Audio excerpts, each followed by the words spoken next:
कारिका संख्या 8 की,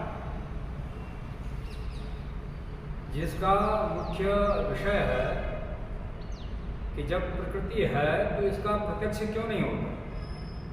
क्योंकि पिछली कारिका में हमने चर्चा की थी कि विषय के प्रत्यक्ष न होने में 8 बाधाएं हैं।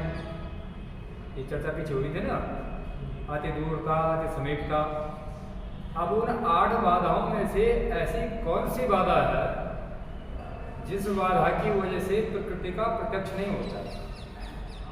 तो तब उसके लिए कारिका पढ़ी, सौक्ष्म्यात् तदनुपलब्धिर ना भावात् कार्यतः तदुपलब्धे महदादि तच्च कार्यम प्रकृति स्वरूपम विरूपम च। इस कारिका में ये बताया गया कि प्रकृति की उपलब्धि क्यों नहीं होती है जबकि वह है, और होते हुए भी उसकी क्या नहीं हो पा रही, हमें उपलब्धि नहीं हो पा रही है।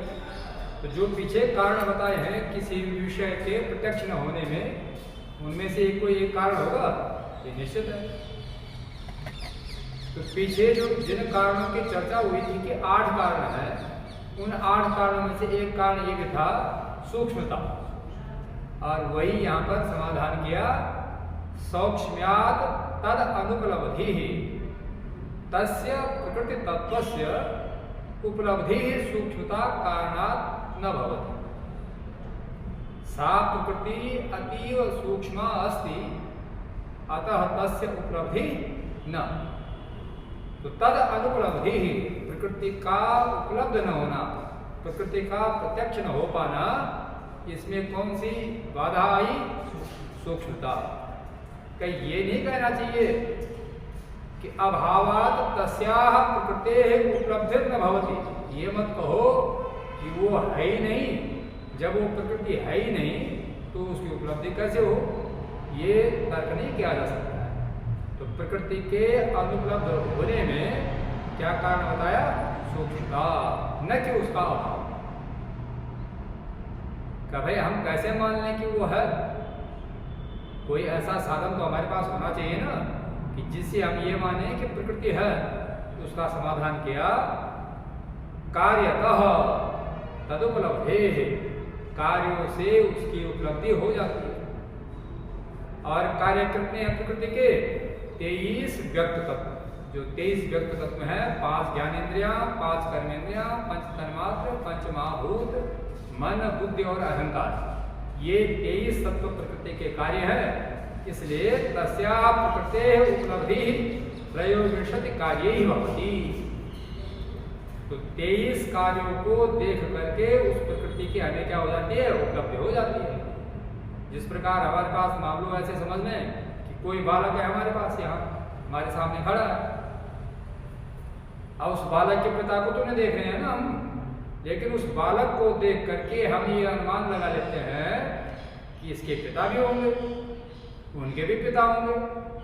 उसी प्रकार प्रकृति के ये जो कार्य है, सारा प्रपंच दृश्यमान जगत है, इस दृश्यमान जगत से हम ये अनुमान लगा लेते हैं कि प्रकृति है। और दिखाई क्यों नहीं दे रही है? उसमें बाधा क्या बताई? सूक्ष्मता।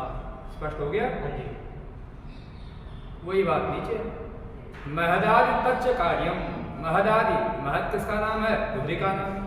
बुद्धि से फिर किसकी उत्पत्ति होती है? अहंकार से। अहंकार से परंपरा आगे इंद्रियां इत्यादि, इंद्रियां तन्मात्र ये पैदा होते हैं। उसे फिर तन्मात्रों से भूत की उत्पत्ति होती है, पंचमहाभूतों की उत्पत्ति होती है। तो महदादि बुद्ध्यादि त्रयोविंशति तत्वानि तस्याः प्रकृतेः कार्याणि सन्ति। तो बुद्धि इत्यादि जो 23 तत्व हैं वो प्रकृति के कार्य। अब यहाँ एक शंका ये हो सकती है, जब ये प्रकृति के कार्य है तो सबको प्रकृति जैसा होना चाहिए। तब समाधान किया कि ये आवश्यक नहीं है। प्रकृति स्वरूपम विरूपम च, ये प्रकृति के समान भी हो सकते हैं और प्रकृति से असमान भी हो सकते हैं। सरल सा हम उदाहरण ऐसा समझ सकते हैं कि एक ही घर में एक ही माता पिता के 4 पुत्र हैं। ये संभव है कि मान लो पिता विद्वान है तो पुत्र विद्वान होगा, ये भी संभव है।